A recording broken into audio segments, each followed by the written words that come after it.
Donc même si toi, tu sais même pas qui tu es, parce que tu es à l'envers, tu es passé par des choses qui t'ont complètement mis à l'envers dans ta vie, tu as la tête à l'ouest, le tzaddik, il va te remettre doucement, doucement, doucement, doucement à ta place. Bagdad. Ouais, il va te mettre à ta place. Tu vas voir que il y a des choses dans ta vie que tu étais sûr que tu es fait pour ça. Que tu aimais ça, tu es sûr, sûr, 100%. Et en fait, c'est pas vrai. Tu n'as rien à voir avec ça. Mais tu es tellement rentré dans de l'imagination que ça t'a fait comme une seconde nature. Mais c'est une nature cinématographique, c'est pas une nature intérieure. Les tzadikim, ils ont des visions claires des choses. Ils peuvent donner des conseils clairs.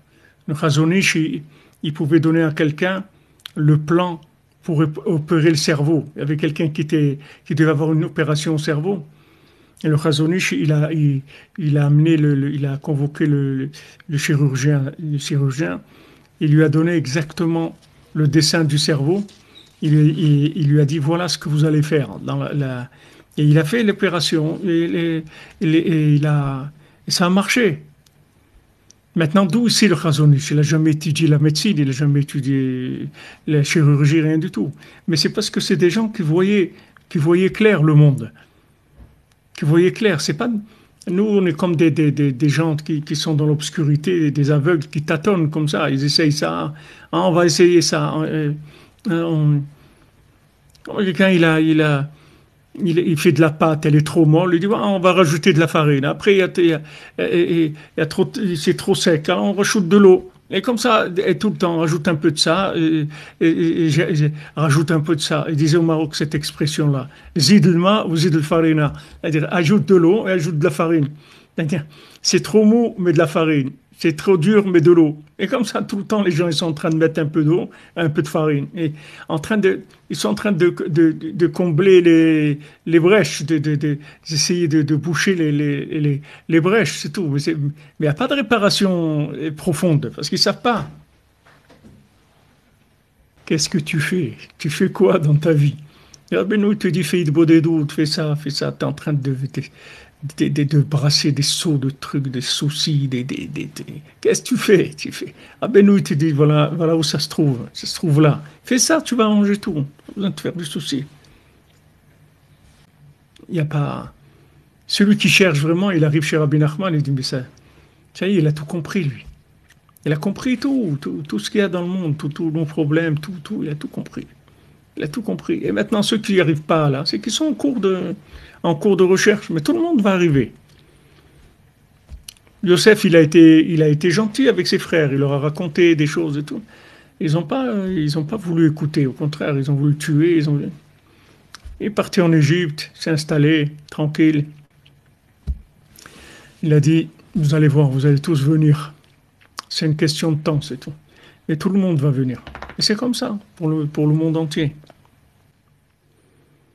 Quelqu'un, il est à l'ouest, il vit, ouais, je vais faire des études, je vais faire du business, je vais faire ci, et à un moment, il y a quelqu'un qui dit, ah, tu veux pas venir à Ouman, et trucs.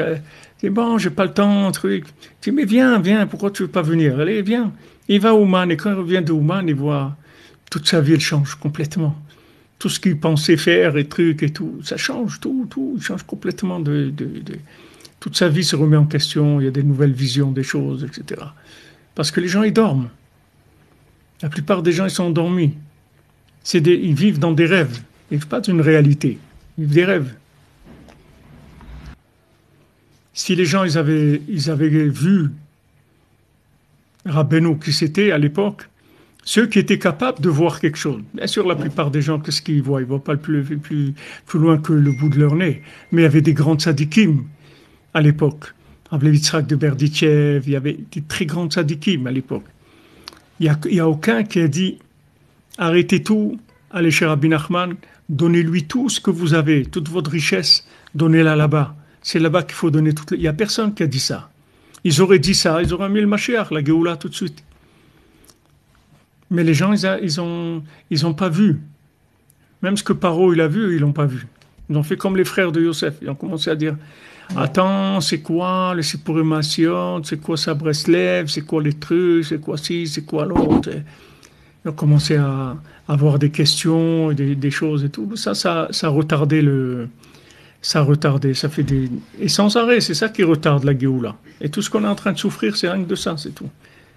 C'est comme eux, ils ont souffert après. Tout ce qu'on est en train de souffrir, tout ce qu'on est passé, qu'on n'arrive pas à vivre en paix en Eretz Israël, on n'arrive pas à vivre en paix avec le monde et tout. Alors que normalement, le Ham Israël, il est fait pour être en paix avec tout le monde. Il n'y a rien dans le Ham Israël qui peut créer la moindre animosité, la moindre haine, rien du tout. Mais seulement comme il y a pas de dialogue. Le dialogue, c'est un dialogue de sourds. Alors chacun raconte ce qu'il veut, c'est tout.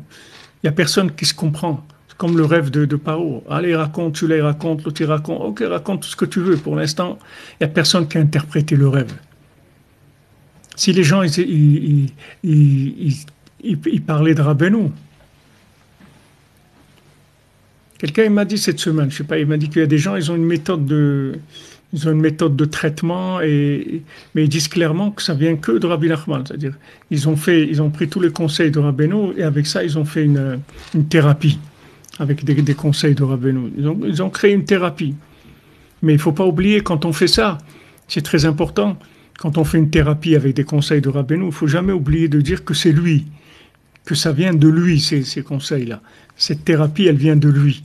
Parce que avec le tzaddik, le thérapeute, il est plus grand que la thérapie. Donc il ne faut jamais oublier que la thérapie, elle marche que par rapport au thérapeute. Elle ne peut pas marcher seule. Parce que sinon, c'est comme ceux qui ont voulu économiser, ceux qui ont voulu mettre de côté du blé, que ça n'a pas marché.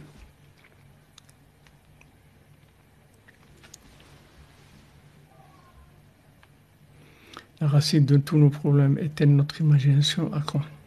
Oui, exactement. C'est de l'illusion, c'est tout. Parce qu'on interprète la vie de façon illusoire, complètement. D'abord, il faut nettoyer le système analytique. Il faut nettoyer le système, la vision des choses. Une fois que vous allez nettoyer, vous avez fait de la rééducation mentale, de la rééducation émotionnelle, que le tzaddik qui donne des conseils qui nous rééduquent. Et petit à petit, on change notre vision de la vie. Une fois que maintenant vous allez changer, après, automatiquement, vous allez voir les choses différemment et la vie, elle va être complètement différente. Mais tout ce qu'on vous propose comme interprétation, c'est des illusions. Il n'y a rien de vrai. Le monde, il vous propose que des illusions. Des illusions, tu vas faire ça, il faut que tu vives comme ça, il faut que tu habites là-bas, c'est tout des illusions. Il n'y a personne qui sait. C'est des interprétations, c'est tout qu'ils font, mais qui sont fausses. Il n'y a que maintenant le tzaddik qui peut interpréter la vie de façon claire et précise. C'est pour ça que quand on s'attache au tzaddik et on fait ses conseils, alors petit à petit on a Birur Hamdameh. C'est-à-dire petit à petit, l'imagination, elle commence à se trier doucement, doucement. Comme Rabbi Nathan, celui qui est venu une fois, qui s'était marié, il voulait faire du business, tout ça, il a emprunté plein d'argent et il a tout perdu. Alors les gens, ils venaient l'embêter tout le temps, rends-nous notre argent, etc. Il ne savait plus quoi faire, il a dit, bon, je vais me sauver, je vais aller habiter dans une autre ville et comme ça, ils me laisseront tranquille.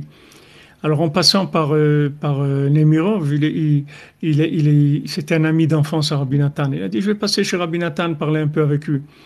Alors il est passé chez Rabbi Nathan et il lui a ouvert son cœur. Il dit, voilà ce qui m'arrive, etc. Je suis obligé de me sauver maintenant, tu te rends compte, etc. Alors Rabbi Nathan lui a dit, ne fais pas ça, c'est pas ça ce qu'il faut faire. Tu vas retourner chez toi, dans ta ville, tu vas aller à la synagogue, tu vas t'asseoir et tu vas étudier, prier tout le temps, tout ce que tu peux. Et tu dors là-bas sur un banc dans la synagogue. Tu sors pas de la synagogue. Et tu vas voir que là-bas, le shamash de la synagogue, il te connaît. Il sait qui tu es. Il sait que tu es quelqu'un d'honnête, que tu as eu un problème, c'est tout, mais que tu es quelqu'un d'honnête. Donc il va avoir pitié de toi, il va te donner un petit truc à manger. Après, il va te donner un petit coussin, une couverture. Et tu vas voir petit à petit, tu vas t'installer là-bas, tu vas être bien. Mais si tu vas maintenant quelque part, même si tu crois que tu connais des gens, tu vas aller quelque part, si c'est de la famille, au bout de quelques jours, ils vont te dire, OK, on t'a reçu et tout, maintenant il faut que tu te débrouilles. Si maintenant tu vas chez des gens qui ne te connaissent pas, ils disent, qu'est-ce que tu viens faire ici? Tu te sauves de quoi? Tu es quelqu'un de malhonnête? Ils ne te connaissent pas. Donc, il a fait ce que Rabbi Nathan lui a dit. Il est retourné chez lui. Il a fait comme ça. Et quelques temps après, au début, ils sont venus l'embêter. Comme Rabbi Nathan lui dit, au début, ils vont t'embêter. Ils vont venir, ils vont te crier. Tu réponds pas. Tu continues, toi, étudier à prier. Tu leur réponds rien du tout. Et au bout de quelques temps après, les gens, ils ont eu pitié de lui. Ils ont donné à sa femme un petit magasin. Et elle a commencé à vendre. Et petit à petit, ils ont payé toutes leurs dettes. Ils s'en sont sortis complètement. Mais pour donner un conseil comme ça, il faut avoir le birou ramdamé. Il faut pas être dans l'imagination. Parce que la plupart des gens, vous allez leur dire, voilà, alors je vais me sauver. Vous dites, mais sauve-toi, bien sûr. Sauve-toi. Avant, c'était pas comme aujourd'hui. C'était pas tout le monde fiché sur les ordinateurs et les téléphones et les trucs. Avant, quelqu'un il partait, ça y est, on savait plus ce qu'il était devenu. Il allait se cacher quelque part. Il disait pas leur nom, rien du tout. Et voilà, ça y est, il y a personne qui le trouvait. Mais c'était pas ça le conseil. Il fallait avoir la clairvoyance, il fallait avoir la bina pour voir clair.